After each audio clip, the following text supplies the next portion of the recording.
Pittsburgh Steelers fans, what's going on? This is Jeff Hartman, co-editor of BehindTheSteelCurtain.com, with you for another episode of the Steelers Preview. There is a lot to talk about with a lot of different things happening with the NFL and the Pittsburgh Steelers. And joining me, as always, Bryan Anthony Davis, our podcast producer. What's up, Bryan? How are you tonight?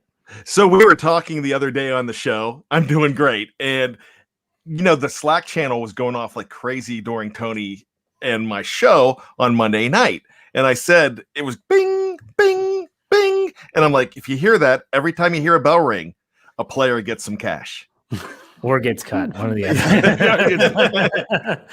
Now, also joining us, Dave Schofield, other co-editor. What's up, Dave? Hey, I'm doing all right. What happened to Wednesday? That was supposed to be the big day, and nothing happened.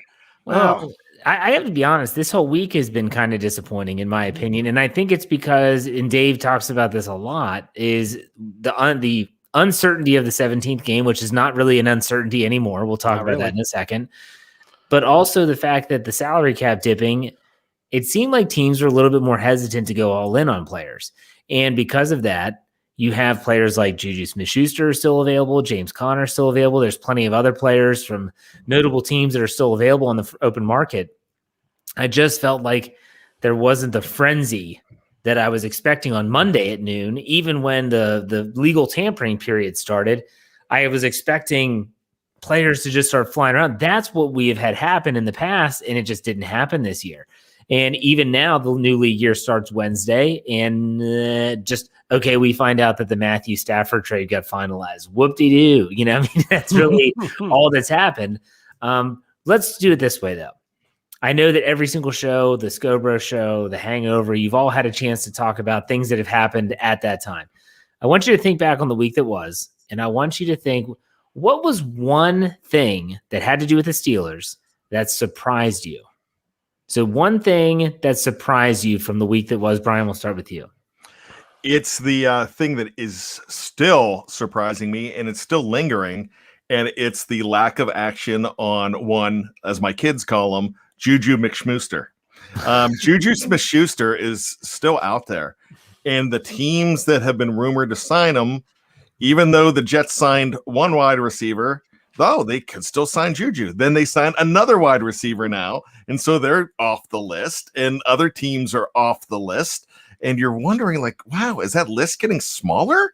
Is something happening here? So that has surprised me, because I really thought he was going to be a guy that a team was going to throw money at, because we saw this in past years when Allen Robinson played only one game for the Jaguars back in a couple years ago.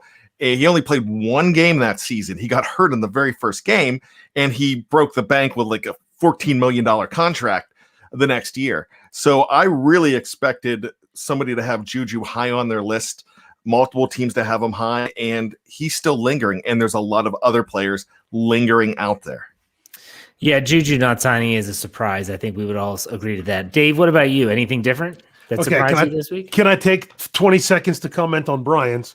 First of all, 20 seconds starting now. I'm wearing the hat as long as he's not somewhere else. And I have to wonder, does he have a number in mind that's going to take it to be away from Pittsburgh? And because the market for wide receivers is down, he's not settling for any less. That might be what it is, because he might say, I'm not leaving Pittsburgh for less than, and then therefore that's why he doesn't have a deal.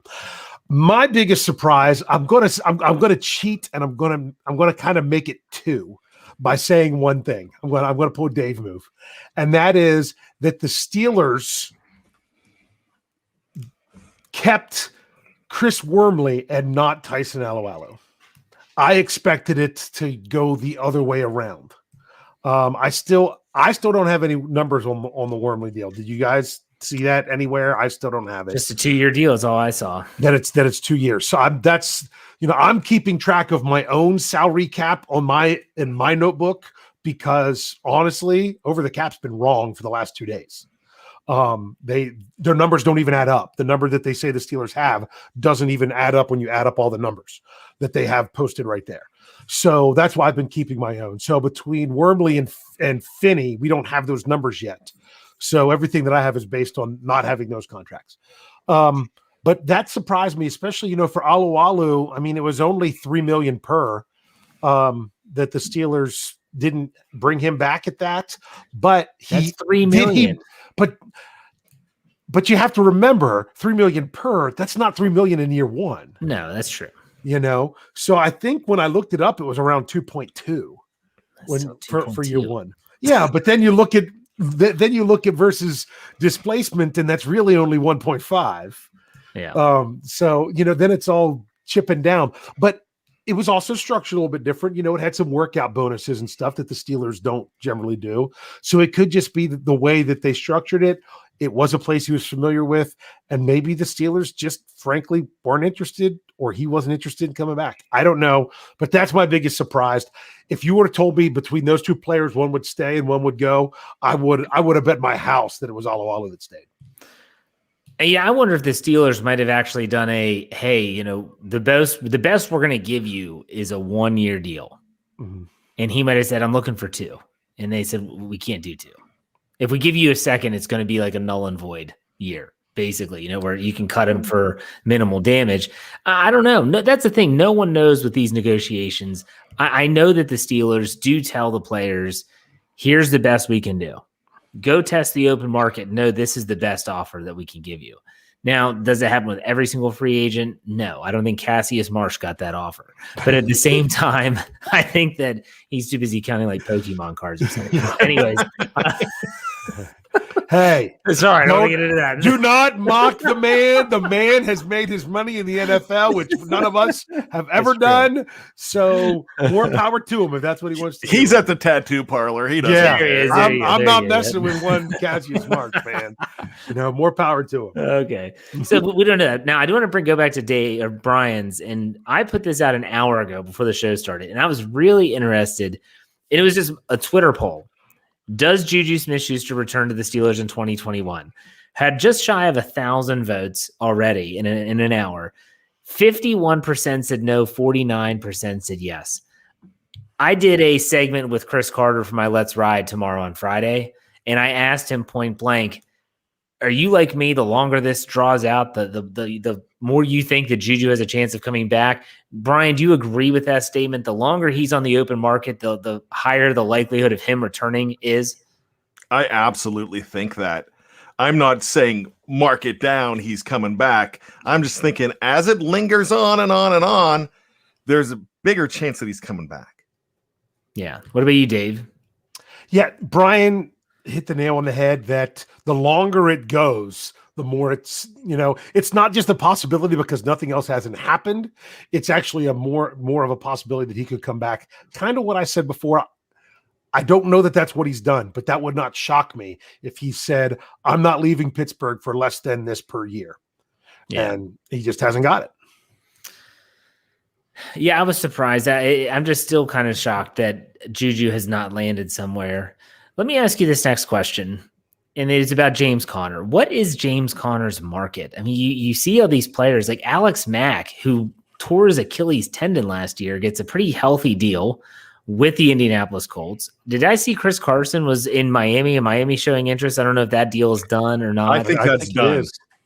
Okay, and then didn't they also get Kenyon Drake? The Dolphins did theirs. I mean, these running backs. He's a Raider now. Oh, Raider. I'm sorry. Mm-hmm. But these running backs are being picked up. And here's James Conner that's like, what's his market? Because he was a Pro Bowler, but I don't think anyone would say he's an upper echelon player at his position. Like, Bryan, what is James Conner's market as he still sits on the open market? Well, here's the funny thing about it, Jeff and Dave. You asked me to go ahead and do an article last night. And I did. I put it out. You wanted the 5 best free agents at each position that were still available. Somebody wrote down in the comments section, wow, do you not think that much of James Conner? But I looked at the rankings that Pro Football Focus had, Walter Football had, a few different venues had him at 7 or 8 down the line. There were still some pretty big names, especially at running back, where they just weren't going. Now, a few went today, but there's guys out there looking for jobs that are way ahead of James Conner. And now he's moving up the ladder a little bit. Now some of those dominoes have fallen, but the market's not huge for a guy that has been hurt, and has not and was the leader of the worst ranked running team in the National Football League last year. It's a shame because we know the value that James Conner has, but really there's guys that are going to go ahead of him. Yeah. Dave, what about you? What do you think about the market for James Conner? I don't know that it's there just because I don't think he's a number one out there. And that's really what it comes down to. And it might be that he's not, maybe there's been some interest. I don't know. I haven't heard any that's been reported, but maybe it's not in a situation that he would like to go be a part of. But right now, I think that he should just want to be a part of a conversation there as well. It's very interesting though, because these are two guys that kind of go against something that I was looking at when I was looking at, now granted, these aren't all free agents. These were just the ones that count towards the compensatory formula across the NFL. How the biggest compensatory contract right now is Bud Dupree. You know, he's at the top of the list right now. Like I'm saying, not just Steelers, that's in the NFL. He's never made a Pro Bowl. Juju Smith-Schuster was a Pro Bowler. James Conner was a Pro Bowler. And these guys don't have, they're not only not going to fare anywhere close to being decent money compared to that. I just mean even at their position, it's hard to say what they're going to get. So it's just really interesting how the market is right now. I don't know if that's good or bad for the Steelers. I really don't. I can't pinpoint a market for him if I tried. If I was just literally sitting down, writing an article, trying to find the market, I don't know. I literally am at a loss there. So I think we're all on the same page. I mean, James Conner is going to land somewhere. Do you think he could be back in Pittsburgh? Do you even think that's a possibility, Bryan? It's always a possibility. It just depends what they want to do with that running back room and what they're going to put around them. I kind of think that they're done, though. I just think they're looking for him to go somewhere else. And I would think that if they can get somebody else on that list for comparable money, that they would probably go with a Mike Davis or a James White, or even, you're going to go after me for this, a Le'Veon Bell. They might be looking at guys like that. There's still Leonard Fournette on that list. So there's guys on that list that are ahead of James Conner. So yeah, he could possibly come back, but how much do they want him back? No matter how much they like the player and the person that he is, it's the production on the field, and they're looking at that with business glasses right now. Dave, you think he can come back? I think it's going to be tough because I don't think they want to move on from Benny Snell, and I don't think they want to move on from Anthony McFarland. And so then you're already talking about if you still have Jalen Samuels in the mix, because, are they still, if they moved on from him, I would understand. And if they don't, and when I say moved on from him, I mean, it's not like a cap hit, but it doesn't help you because of his salary. I'm just saying that he's just not going to be one of the, good enough to make the roster. But then again, some people would like to see what he does in back with Matt Canada really running stuff. So if you're already talking there, you don't really have room for two more running backs. So if it's James Conner, then that's it. If it's somebody else, then that's it. If it's a draft pick, then that's it. I don't think that I don't know that they have room for two more. You know what I mean? If they bring Conner back, there's only one running back that's on the roster that does not have a connection to Matt Canada. And that would be one Benny Snell Jr. And so if you're thinking we're going to go that Canada connection with Jalen Samuels at NC State, Conner at Pitt, McFarland at Maryland, and then you would obviously draft running back. Maybe Benny Snell's the odd man out. I don't know. All right, so let's go to Felicia. Gives us $5. She says, Jeff, Dave, and Bad, I bid $1, just like on The Price is Right. Anyone else will have overpaid for James Conner and Juju if they're still on the list. Yeah, there's a lot of people that are not big on either one of these players as prospects. Before we move on, I do want to just get a real quick answer from you guys. Do you think Juju's we'll call them antics, because when you compare them to Antonio Brown, they're very preschoolish, but at the same time, they are still talked about and they are a narrative. Whether you agree with it, whether you don't, doesn't matter. It's a narrative. Does this have anything to do with the logo dancing, the TikTok videos, his brand, his persona? Bryan, does Juju still being on the market have anything to do with that?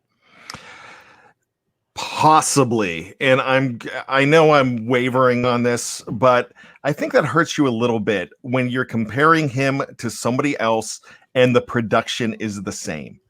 When the production's the same, and look, he didn't blow out numbers last year. So if you're looking at the fact that he had 800 yards, 97 catches, but not a lot of yards to go with those 97 catches, and you have somebody with comparable numbers that doesn't have the antics, that didn't inspire the Cincinnati Bengals to knock them out, knocking the ball loose, and pretty much cost you a ball game in a way. It cost you points that really hurt in that ball game on Monday Night Football in December. So, as much as you want to say what he does on the field, the facts are the facts. And some general managers, especially older school general managers, are going to look at that and say, that's just not my thing. We can get this. And he doesn't have the baggage with it. And when we say baggage, it's the antics. Dave, you're wearing the hat. Are you saying that the antics have anything to do with him still being on the open market? I can't say that it doesn't, because you never really know for sure. But if I was going to bet, I was going to say if it does, it's very little. I mean, wide receivers are wide receivers. Kind of the way, you know what I'm saying? Mm-hmm. There's wide receivers that have done crazier things and don't have the numbers of Juju Smith-Schuster. Now, granted, his numbers are very more the front loaded in those 2 years versus the last two, and they're still getting deals. So that's why I'm like, I don't know that it really does. Okay, I don't think it does. I really don't. I don't think that Juju Smith-Schuster, he's been a charismatic individual since he came into the league, and someone stole Juju's bike and all that stuff. He's been like this since day one. I think a lot of people are seeing, though, Juju Smith-Schuster on the field without one Antonio Brown looked a heck of a lot different. If that makes sense. I just don't think Juju's a number one. People will debate this over and over again. I just don't think he's a number one receiver. I don't think that he is a guy that can just go out there and dominate a game. He's your possession receiver. He's someone that can win matchups, but he has to have one-on-one coverage. It's just my thought. All right, Double HH gives us $20. Yowza. Thank you, Double HH. We appreciate it. He said, just saying good job keeping up the vlogging in the off season. Thanks, man. We appreciate that. Or woman, whoever you are. Don't assume. Yeah, no, don't want to do that. All right, let's enough of Juju and James Conner. I want to ask you guys about the defense, because the defense took some body blows. All right, we know this. Bud Dupree gone. Mike Hilton gone. Vince Williams, we haven't talked about him, gone. Alualu gone. I'm going to break this down a little bit. Which one is the bigger impact on the defense? Which one? I'm a dude. Thank you. You clarified it, not me. Okay. Yeah. $20 and you get insulted. Okay. Who are they going to miss more? Hilton or Dupree? Bryan, we'll start with you. I'm going to actually say Dupree here. Okay. And the reason I'm going to say Dupree is because a lot of people talked about how long it took Dupree to get here. And they're saying the same thing when you're looking at Alex Highsmith. Give him time. Don't expect him to be here because he might have to climb that ladder. I really think that Cam Sutton, and people are going to disagree with this, but Cam Sutton could probably fill in that role in that defense with Mike Hilton. Mike Hilton was really dynamic. And I think Mike Hilton is going to be a better Pittsburgh Steeler than he ever was a Cincinnati Bengal. But I really think the fact that you had so much going on this side of the field with TJ Watt on this side, and then on the other side, you have Alvin Bud Dupree, those two guys just dominating when they were both healthy in that lineup together. I think that's going to be hard to replicate in 2021. Not saying that it's not going to be replicated in 2022, 23, and 24, but it's not going to automatically go back there. So that 55 sacks probably might go down to 48. So you said Bud. Yeah, I think it's Bud. Okay, what about you, Dave? Who are they going to miss more? I'm going to go out on a limb here, and I'm going to say Mike Hilton, and I'm going to say it, well, as much because, you got to do the thing. Bryan says one thing, I have to say the other. So I'm going to say Mike Hilton just because it's going to change what they do schematically. The Steelers were set up to defend the run a certain way with the players they had, if you know what I mean, last year. So then when they were missing those players, there you saw a big difference. And who were those players? It's funny because they're the players that aren't there now. It was Alualu, it was Mike Hilton, it was Vince Williams when they were, and because I'm still thinking pre-Dupree injury. And then of course Devin Bush, which of course he's still there. But I think what they're going to have to do with Sutton, he's, like I said, if I had to pick between the two, I'd rather keep him because of his versatility, because Mike Hilton is a very specific skill set in that position, and that's really the only position you could put him. But the Steelers aren't going to be able to do the same thing that they did when they had Mike Hilton, who was, what did we call him again? A slot backer or something like that. No, Can't say something slacker like that, yeah. or something like that. You know what I'm, it was one of those things that he played a very different position, very different style. But when you don't have it, you can't, you've got to, one, you can't scheme for it because you don't have it. And two, you're going to have to scheme around not having it. So you're going to have to do something different than last year. So I think it's just going to make the defense look different, not necessarily better or worse. But I also, honestly, I wouldn't be shocked to see Bud Dupree have a monster year in Tennessee this year. Wouldn't mind that at all. Good for him. Just don't do it against the Steelers whenever they play. And, we're glad we worked out all the kinks for you there, Titans. Yeah. So if I'm having to decide this, because Bryan said Bud and Dave said Hilton, I'm actually going to go with Bud. Because Highsmith is so young, they don't have anyone behind him unless they pick up an edge rusher or in the draft or whatnot. I just think they're going to miss him more in 2021. I think Cam Sutton is versatile enough that you'll miss Mike Hilton around the line of scrimmage, but I don't think it's going to really alter too much. Now, Dave, you made good points, but that's just what I think. I'm good. We didn't want to all talk about the same person. That's why I couldn't decide between the two. So when Bryan picked one, I started making my argument for the other. That's fine. Just Me gives us $5. Thank you very much. Juju's worth it. Great hands. Here's my donation for my relief funds. Got to spread it out. We appreciate you sharing some of it with us. Thank you very much. Okay, let's go to the next one. In terms of run defense, who are they going to miss more, Vince or Tyson? Go ahead with you, Bryan. Oh, gosh. I was hoping you wouldn't do that. I am still... Look, I think Tyson is absolutely fabulous. I thought we were going to miss him a lot. That's the one guy I probably would have kept out of everybody. Realistically, that's the guy I thought they were going to keep, and I would have brought him back. You know how big I am on Vince, and I just lost my Vince jersey now because I just bought it in December and wore it once. And so the Dupree jersey I had for a while, and I'm going straight to Hall of Famers now. I'm done. But anyways, right. Yeah. I'll have my Kevin Dodson jersey next week. What are you talking about? You'll have jerseys of at least 3 draft picks before week 1. I guarantee. No, before training camp. I'm sure of it. Oh, yeah, I'm sure I will. But Vince, I still go back to 2019, and everybody says they pick up Minkah, and that defense completely changed. But remember, Vince comes back in week 4, and that's when they finally were stopping the run again.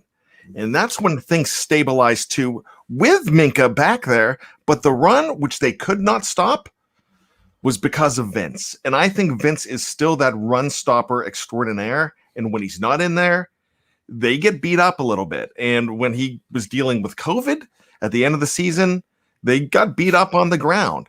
So it's one of those things that Vince just did so much. I hated to see him put out that cryptic tweet that we knew was not cryptic when he said it, Time for the Streets or something like that. I And hear the streets. I hear the calling or streets something. calling, and when you see that, you're like, oh, there it goes.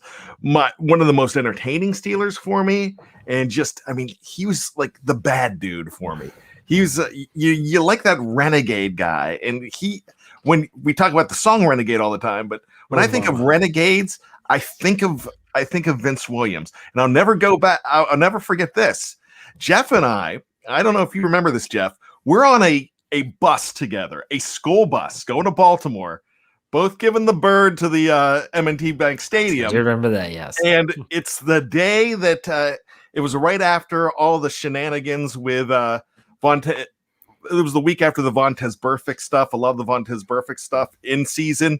And Vince challenged him to a fight, like to cap him off in South Beach. He's gonna paint him up. He's gonna paint him up on South Beach. I was like, oh my god! Like, we're laughing about that on the bus. We're like, Vince has put out a hit on Vontaze. I mean, it just seems like that was the guy that I was going down the dark alley with on the Steelers.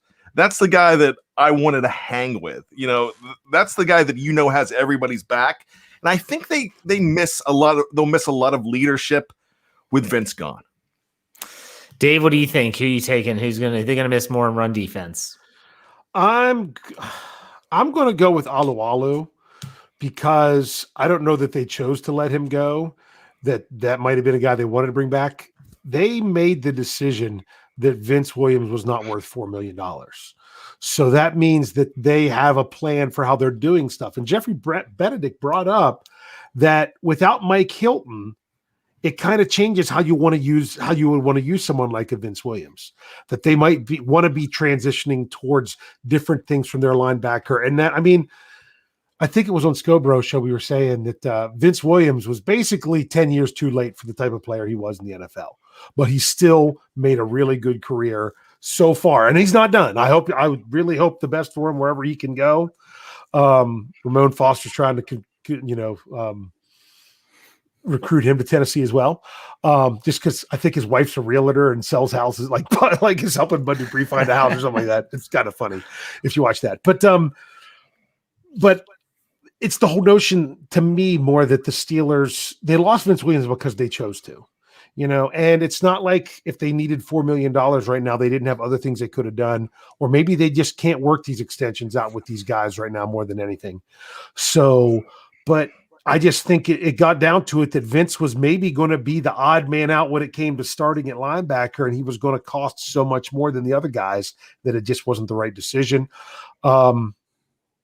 I think they're both there's going to be times when you're going to say, oh man, I really wish the Steelers had, but everyone thought how, some people were flipping out that the Steelers did nothing to replace Javon Hargrave last year because, they needed a nose tackle. And it just kind of seems like whoever the Steelers put in at nose it almost like they benefit very well from the scheme, but we'll see if they can pull that magic again.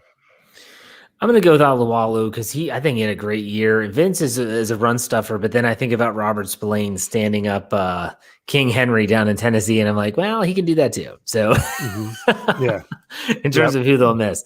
Real quick, we had a question, and I wanted to talk about this. We'll do this before the break. What do y'all think about the new TV deals?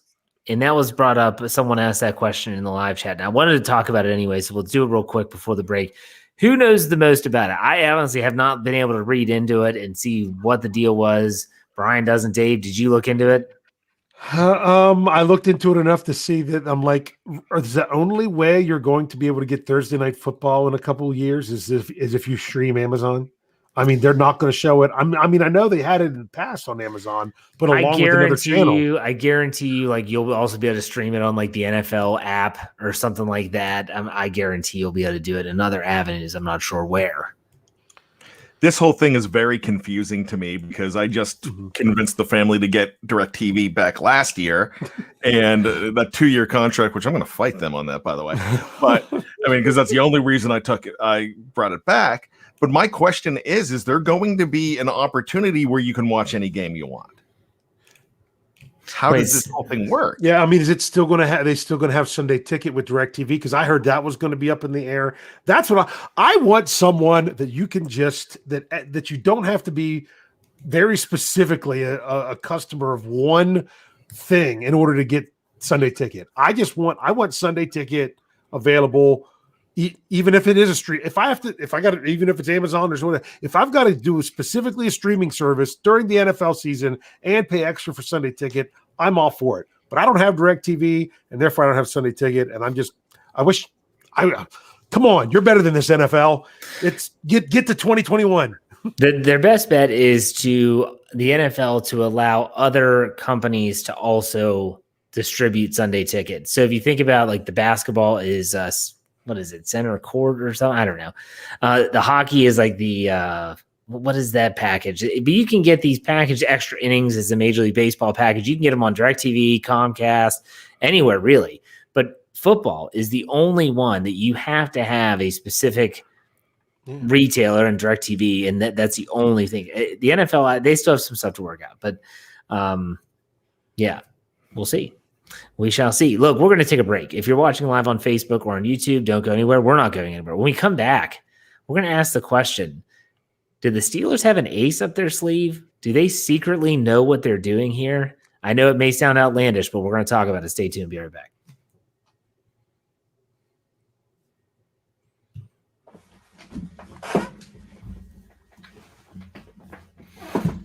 All right, Pittsburgh Steelers fans, welcome back to the second segment of Let's Ride. I'm Jeff Hartman, co-editor of BehindTheSteelCurtain.com. With me, as always, Bryan Anthony Davis, podcast producer, and Dave Schofield, the other co-editor. Teased it at the end of part one. Here we are in part two. Okay. Do the Steelers secretly know what they're doing? I shouldn't say secretly. Do they know what they're doing? Because the title of this episode is, do they have an ace up their sleeve? Do they secretly, are these moves that they're making, although we're finding ourselves scratching our heads, are the Steelers sitting back saying, it's all going according to plan? What do you think, Bryan?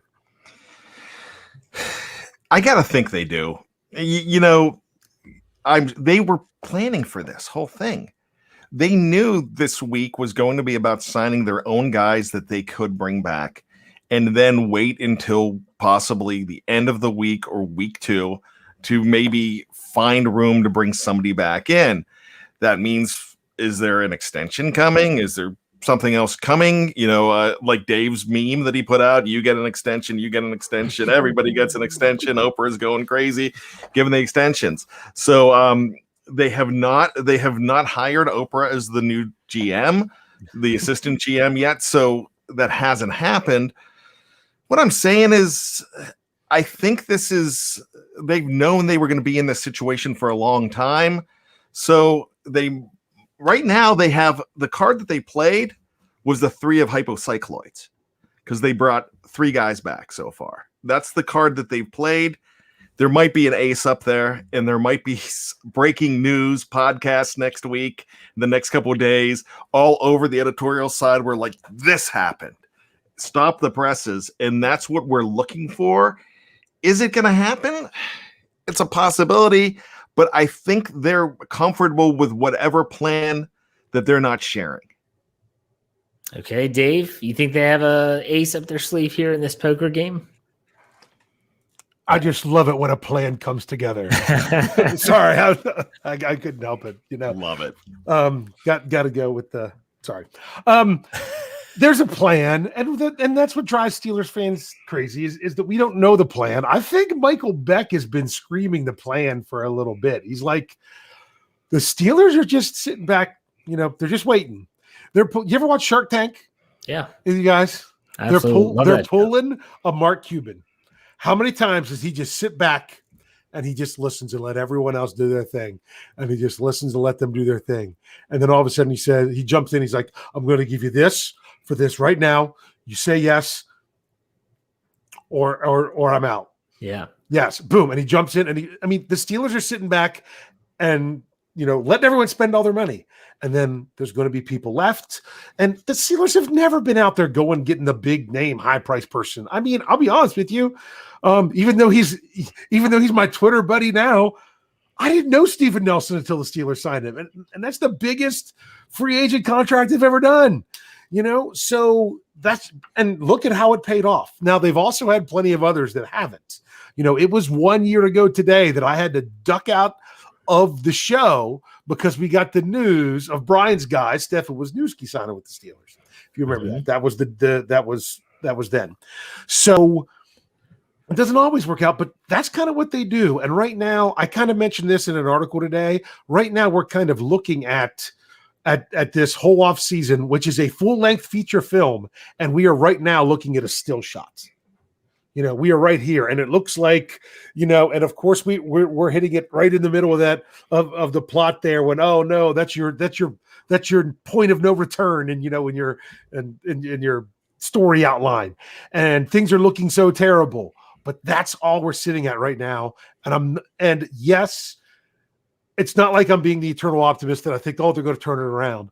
They're going to make moves. We'll see if they end up working out or not, and I have no clue what they're going to be. On my Let's Ride podcast, I had a little rant at the beginning that's going to run tomorrow, Friday morning. And I said, there's always a 3-step process for the Steelers in free agency. Step 1 is strategic early moves. This is not, we're going to be the highest bidder for specific big name players. They always go out and they get the players that they have targeted, that they want. We might not understand why. Derek Watt. Anyways, he was a day one signing. Steven Nelson was a day one signing. And then this year, it was Cam Sutton.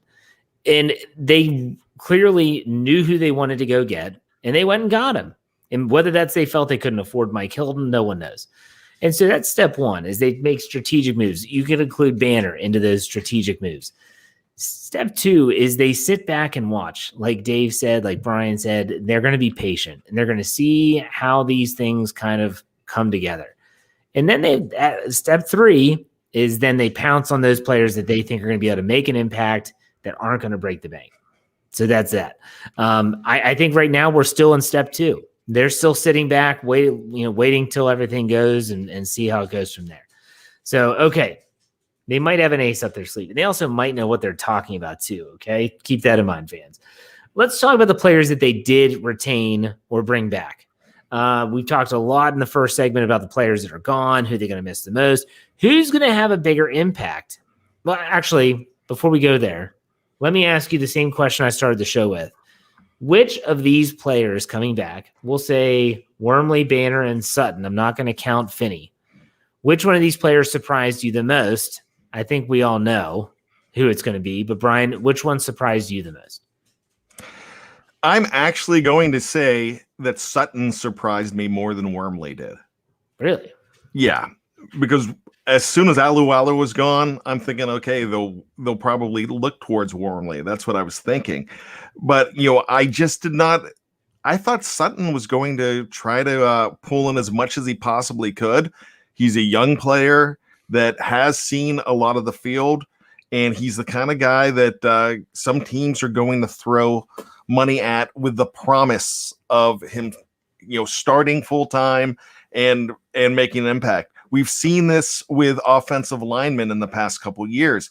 Chris Hubbard, Finney last year. Finney didn't really work out for the Seattle Seahawks. Filer this year getting 3 years, $21 million. So when those things happen, they're like, all right, we bring them in, have them start full time. Well, I know Filer started full time last year, but guys like Hubbard never really did. Finney never really did. So people are looking at players like that. And I thought Sutton was going to be earmarked to get a lot more money than he actually did. I thought him coming back and the money that he came back for, 4.5, was kind of a bargain. What about you, Dave? Which one surprised you the most? Yeah, it was Wormley, because it's funny because after the fact, I'm like, well, the fact that they couldn't keep Alu, I guess that makes sense. So it wasn't shocking, but I would say out of those, I was not. How unsurprised I was with Zach Banner, so much so that I had how many days did I have that article written, waiting for him? And honestly, I have another one ready to go. I still say they're going to bring back Jordan Dangerfield because it's what they do. That one's not going to shock me either. I was surprised they got the Sutton deal done when they did. Honestly, that one was a little bit, I don't know why that one surprised me when it came out when it did. I didn't think that was going to be, the news. So I wasn't surprised. They had to do everything they could to keep one of those guys.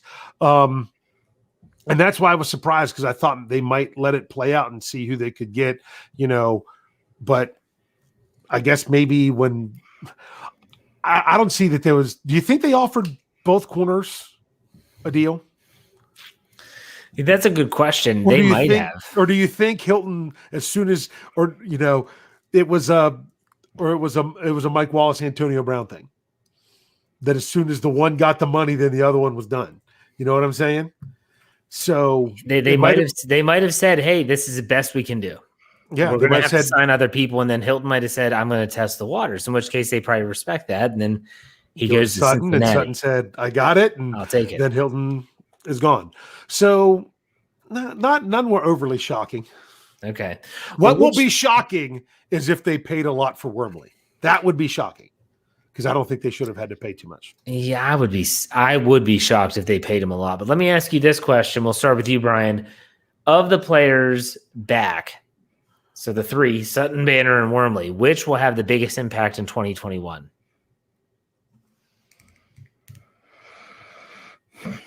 Wow. They all could have an impact, but if one of them is going to have the biggest impact, it's going to have to be Zach Banner, because if he is starting, and we don't know where they're going, who they're going to put at left tackle yet, but I think a lot of people are assuming, it's been claimed, that the next left tackle of the Pittsburgh Steelers, if Big Al Villanueva is not back, and that's a guy we haven't talked about. We haven't talked about what he's doing, and that's been crazy, as well as Connor and Juju. But a lot of people don't expect Big Al to come back, and it looks like he's going to be the left tackle, so he's going to be the guy that is going to have to step up more than anybody, manning Ben's blindside. What about you, Dave? Which one will have the biggest impact? It was the same three guys as we were picking from before, right? Just making sure I didn't catch that wrong. I agree with Bryan. It's going to be Zach Banner. Just because right now he is your best tackle. I mean, right now. I thought Okorafor played well last season. But who won the job? But who hasn't played more than a half of 2 quarters as a starter? But we've seen a lot from Nuck Jukes. I know, but also think of this. How did the Steelers do stuff? Even when someone comes back from injury, they go back in ahead. Look at Matt Filer and Kevin Dodson in the playoffs. Okay, so the Steelers, until Banner shows that he couldn't do it because of the injury, I think if you were just doing overall tackle depth chart, they would have Banner first right now with who they have. But I also think Cam Sutton, the thing with him this year, it's going to see how they're going to adjust the secondary to see who's going to play exactly where, and that's the only question I have for him. Not that I don't think they'll do a good job, or that it all depends if they put him in the right situation still, like they've managed to do in the past. And the only way you can do that is if you have all the right personnel to do that. I'm not saying to put him back where he was. That's not what I'm saying. I'm just saying they have a lot to work out, and they still got to figure out who their personnel is. I'm going to go with Sutton because I think he has some big shoes to fill. Banner, I think, will be okay. I think he's going to have an impact, obviously, but I think Sutton's going to have – we know how the Steelers love to use their sub packages on defense, and he's going to have a lot put on him, more so than he ever has. Let's do a little bold prediction. Here's what we're predicting. Bold prediction. We want it to be accurate, so we're not talking about Le'Veon Bell's rapping career, Bryan, or Bougie Smith-Schuster at this point. Oh, man. I can't. Juju can't go. You got to sign Juju just so I can have Bougie back. Okay. I want you to predict what is the next Steelers transaction. So it doesn't have to be the player that they cut or extend or pick up. What is the next Pittsburgh Steelers transaction? What is your bold prediction? And be specific. Like, don't say, well, they're going to extend somebody. Well, no kidding. But who is it going to be? So, Bryan, are you ready, or do you want Dave to go first? Let Dave go first. Let me stew on this a little bit. Okay. According to my numbers. According to my calculator. Yeah, exactly. The Steelers are approximately $4.3 million under the salary cap, but that does not include BJ Finney or Chris Wormley because those numbers haven't been announced. Okay. So it's not like they have the money to go out and sign the next guy really big. for that to be it. Oh man, I'm torn between two. You know what? I'm gonna, as much as I want to say the E word, I'm gonna go with my gut. They are going to sign somebody. They're going to sign Jordan Dangerfield. Okay, there you go. They're going to bring back their special teams captain and do that. And it's going to be not flashy. And the Steeler fans are going to be like, oh, this is all we're doing. And then they're going to start getting going. What about you, Brian? Have you stewed on it enough? Yeah, I'm going to go crazy here. I'm just going to go off the rails. You could throw in the big WWM to me with what money. You can go ahead and throw that. They make a signing. And that signing comes from the New England Patriots in the form of center David Andrews. Oh, that would be awesome. Didn't he just sign with somebody? No, I don't think so. I know. I was just messing with Bryan. No. It's a bold statement. That's my Vinny Vega. Mm-hmm. That's a good one. I'm going to go a little not so bold. But this is something I wrote an article for Wednesday night on the website. And it was, I see that the Baltimore Ravens are cutting LJ Fort.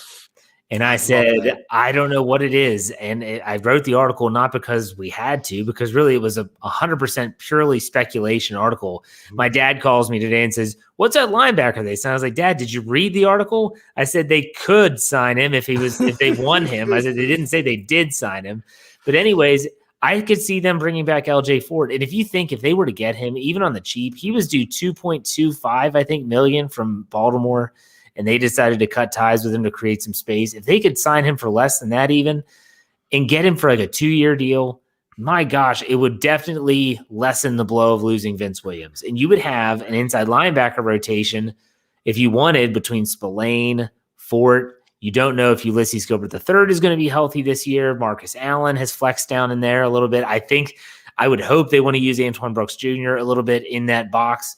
So we'll see. All alongside Devin Bush. Dave, it looks like you're very flummoxed right now. Yeah, I am still angered that the Pittsburgh Steelers let LJ Fort go to Philadelphia for, it was less than $3 million a year. It was two or 2.5, something like that. I can't remember. Well, look what we're saying about Alawalu right now. But remember, no, because instead they chose to not let someone go to New England for $4 million a season, and they brought him back for that in one Anthony Chickalo. Ugh. That's the one that always will burn my butt, I guess I should say, is that they could have kept Fort and instead they kept Chickalo. And now I know they don't play the same position. They're both linebackers, but they don't play the same position. But I'm like, if you had to only keep one, I always liked LJ Fort as a Steeler. So that's my bold prediction. I think if all of that not Jordan Dangerfield's not that great, but I mean, some people. No, I guess you're right. That was my prediction. I could give you a bold. You want a bold one? Give us a bold. My bold one is a 3-year extension for Steven Nelson. 3 years. They're adding 3 years to his 1 year. He'd be with the Steelers for 4 more years. I think that's a good because that'll spread out his cap number from this year. And how much would that roughly save the Steelers? Oh, I had that figured out. It was, oh my goodness, it was something like. Because this year, was it 9? Does he have 9 million left? He's around 9, I think, of what his base salary is. Yeah. So if you were, I'm trying to look it up real quick. No, it was 8.25 million. That would be his base salary. So you're talking about saying let's say you restructure, it'll be just over 7. But if you spread that out over 4 years, my goodness, you're talking that you could drop that number. I mean, you could save like $5 million probably if it's that many years. Yeah. Which would be kind of nice. It would be. Let's go to Just Me. Gives us another $5. Thank you very much. Says here's a contribution to our BTSC chat family: Ezra, Kathy, Snowman, Cree, Felicia, and anyone else I missed. Hey, Felicia. I love BTSC. Thank you very much for the tip. We all appreciate it. We appreciate everyone that's in our live chat every single show. Is this the longest running show now on the network, the Steelers preview, or is it you and Tony? Bryan? No, the Steelers preview. Well, actually, I wasn't a part of it. It was just the two of you guys before I hoarded it on this show. You know what? I would actually have to say Tony and I together doing some sort of post-game show, whether it be the Hangover or when it was the post-game show, it would probably be that. But this is what I like to call the flagship. Well, my gosh, we have over 7,000 subscribers on the YouTube channel right now. If you're listening in audio on the audio side, you can go to youtube.com, search BTSC Steelers Radio, subscribe, like our videos. It all helps. You don't have to give us a super chat. Just if you like the videos and share them, it's great. Dave, and you know what? Actually, can I jump in on that? And you know what? Remember, these faces, if you're watching these faces while you're driving on the highway, while you're driving to work, that could distract you. You can get a ticket. You can get in an accident. Why not download the show? It's cheap. You don't have to pay anything to download it. Just go ahead and download it to your phone and listen to it. You can do that as well. If you're on a run, you don't want to hold out YouTube and be on your run watching us because you might fall flat on your face, especially when you're watching Touchdown Under, because we've got that's our boy band from BTSC from Down Under. So you don't want to be distracted by looking at those guys either. What you need to do is download it, and that helps us out too. We have great faces for radio, so it's best to take it in that way. But radio, by the way. Okay. Jerry Cherryvan wants a poster of you, Bryan. I'm not sure what that would look like. Will you be wearing the Finny pants in the poster? That's the question. I don't know. You know what?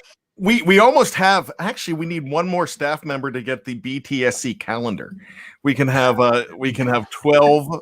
Did you count Big Bro? Actually, gosh, that would. I think that would make. I think that would be 11. Well, actually, with Shannon and we would have 12. I think. There you go. We can do. I need the full spread. That's what. Maybe I wear the Finny pants and a Santa hat, and my birthday's in December. I'll go ahead and do that. That might be the next thing. I want to ask you all in the live chat. Would you put up a BTSC, the Men of BTSC calendar? Oh my gosh. All right, Dave. Let me get. Wait, you got a super chat. Yeah, Bernardo Vasquez gives us 1690. What's R? Is that Russian? No, that's got some Brazil. What is it in Brazil? I don't know. That's El Deuterino, who's always participating. He's a ride or die crew member. He always participates in my mailbag segment. El Deuterino on Twitter. Thank you very much, El Deuterino, which is the coolest name ever, by the way. El Deuterino. Yeah, that's a good one. Lewis Danfer gives us $4.99. Said, are you guys hot, cold, or room temperature on bringing AB and Bell back together? Personal preference and cap withstanding, of course.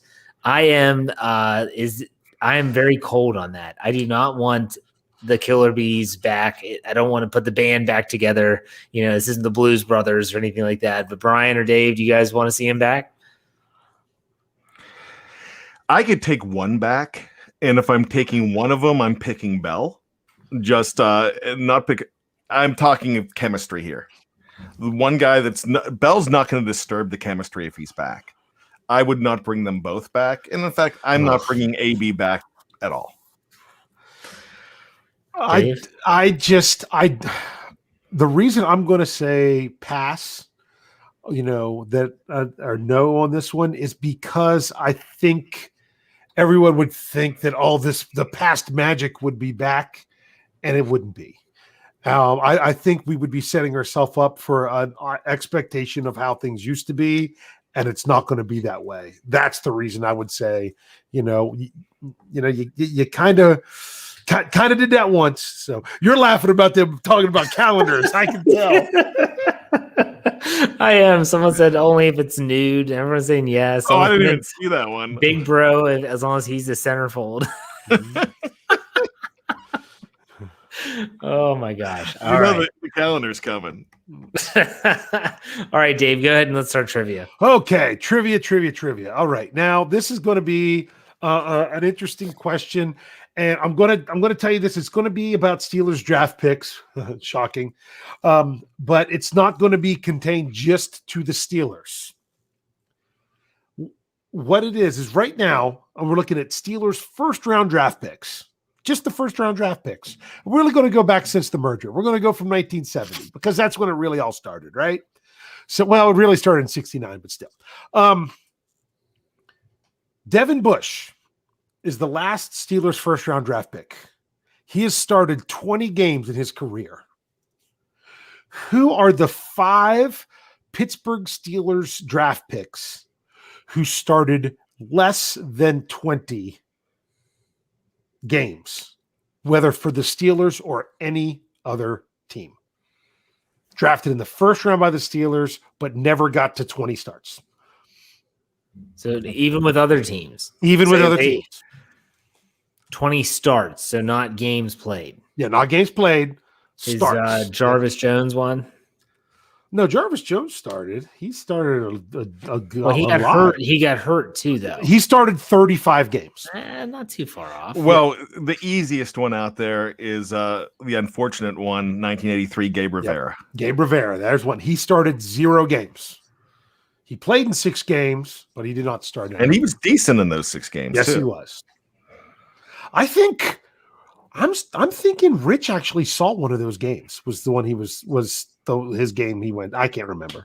Maybe not. No, it might have been that he wasn't there, but my dad was. I can't remember. But that's one. Let me go with Dion Figures. Dion Figures. Dion Figures is actually he's at 40. I was gonna say, I feel like he started more than 20. But he's in the top 15 of the fewest starts of Steelers first round draft picks. Oh, So that's not a terrible guess. I've got 2. You've got 2 more? Go Yep. ahead. Daryl Sims, Huey Richardson. Daryl Sims only started 10 NFL games, and Huey Richardson started 0. Jeff, I'll give you the year. Let me give you one, 1996. No, I don't know. You are correct. Jermaine Stevens. Jermaine Stevens only started 15 games. He's the guy that Stan Savran saw on the sideline during before a preseason game, eating an entire pizza on the bench while everyone's working out. Jermaine's eating the pizza. My kind of guy. How many more are there? There's only one more.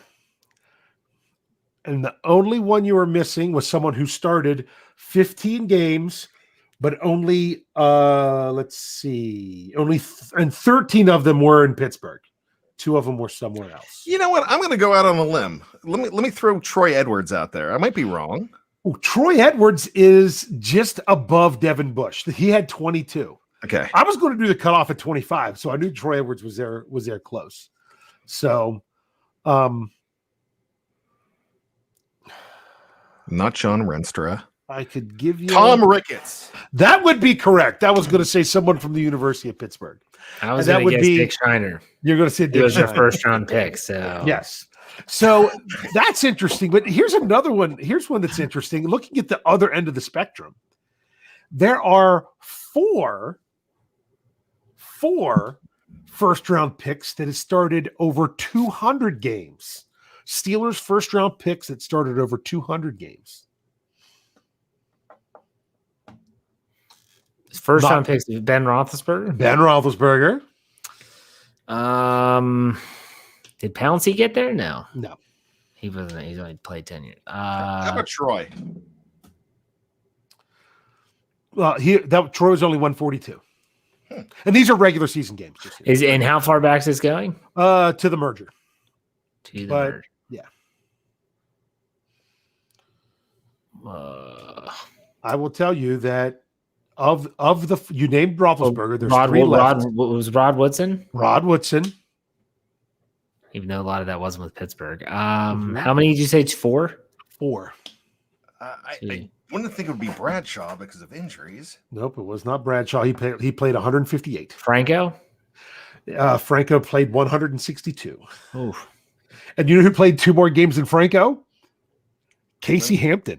Oh, nice. Was 164. Casey Hampton he's ranked 6th all time of games started by first round draft picks of the Pittsburgh Steelers. Let's go Mean Joe Green.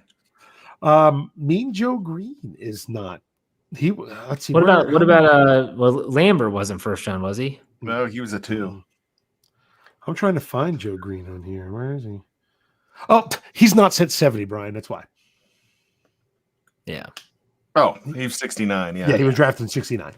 That's why. This was post-merger. So yeah, Mel, he would have been there. Mel Blunt wasn't first round, was he? It was not Mel Blunt. But I will tell you, of the two people left, there's one of them you're not going to get, but I want you to get the other one. The other one is well, I was going to say is a gold jacket.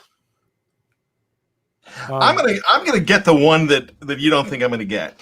Okay. I'm gonna go 1975 Dave Brown. That is correct, and he did not play a single game for the Steelers. No, he went to the Seahawks in the expansion draft. Yeah, and he's in their Ring of Honor. Well, no, wait, I said he didn't play a game. He did play a game for the Steelers. He didn't start a game for the Steelers. Yes. Sorry, I didn't say that right. Yes. So he played over 200 games, started, and none of them were the Steelers. And That's crazy. You're saying a gold jacket guy. A gold jacket guy. Well, Buzz Nutter?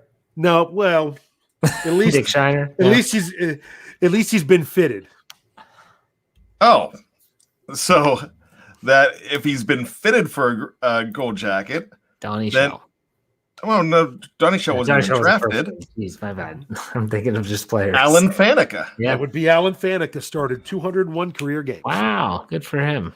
Yes, but the Dave Brown one, which is funny because if you want to go with the fewest games started with the Pittsburgh Steelers, he's at the top for the fewest games started with the Steelers at 0.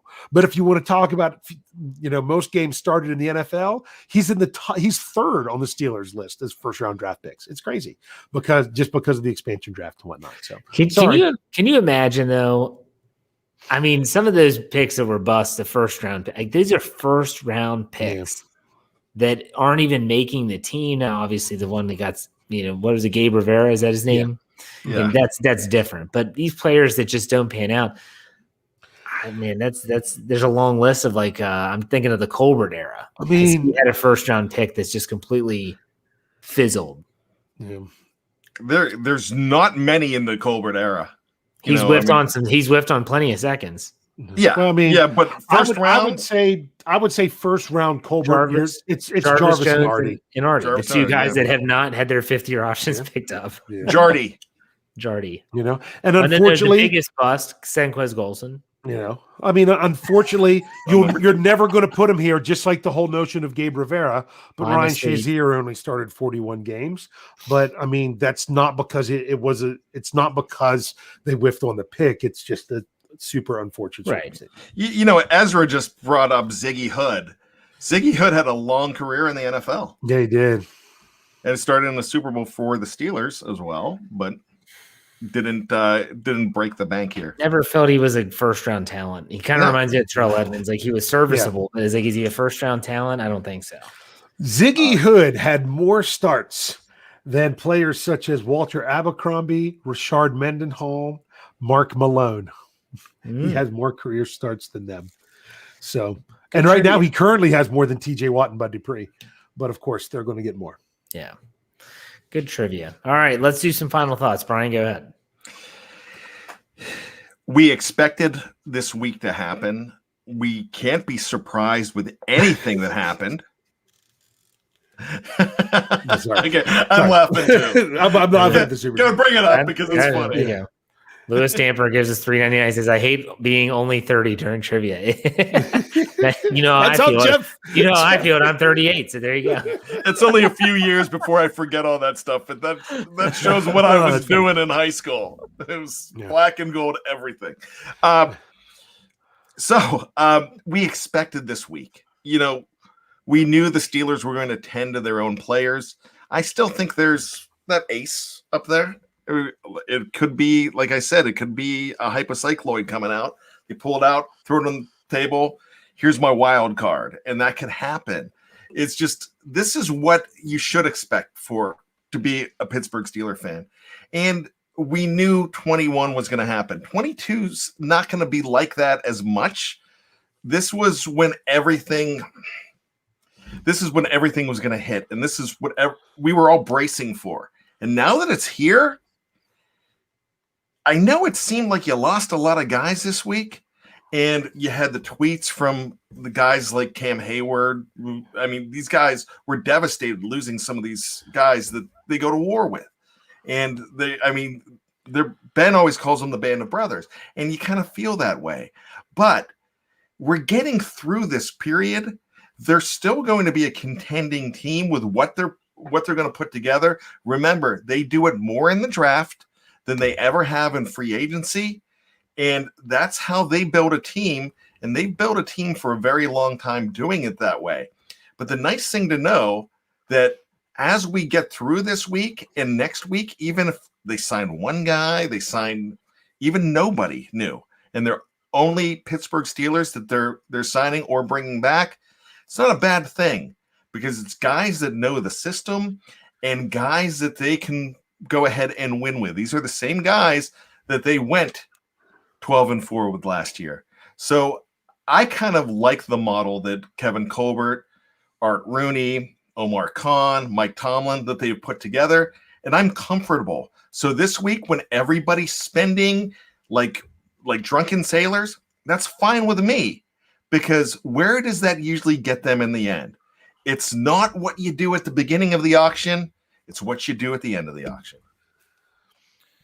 All right, Dave, final thoughts. All right.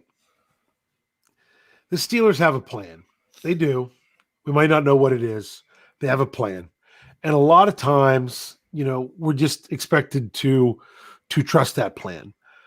Unfortunately, this is a very different year. The Steelers have a plan. I mean, you could be playing poker and you could have a plan, but if you're sitting there with only a pair of deuces, it doesn't matter what your plan is. You just don't have the cards. So with the salary cap decrease and everything of where all these contracts and all the free agents are all coming at one time, this was not a good combination for them. And showing optimism does not mean that, you're just going to always follow the Steelers with your rose-colored glasses and stuff. No. And it's not like I'm completely optimistic that they're going to be able to have, that they're going to put the best team out there in the entire NFL. But you know what? They're going to do something that they think is going to give them the best chance to compete with the resources they have available. That's the best they can do right now.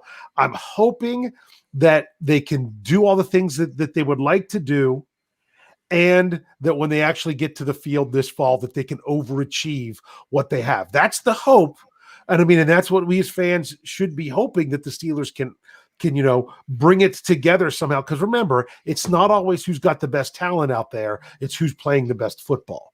So that's the best that we can hope for now. I know sometimes it seems dark and it seems gloomy, but you know what? Also, kind of like I said on the website today, you don't have to poo-poo on every single thing that happened in 2020 because the Steelers lost their playoff game. Yes, it shouldn't have happened what happened. That was not acceptable.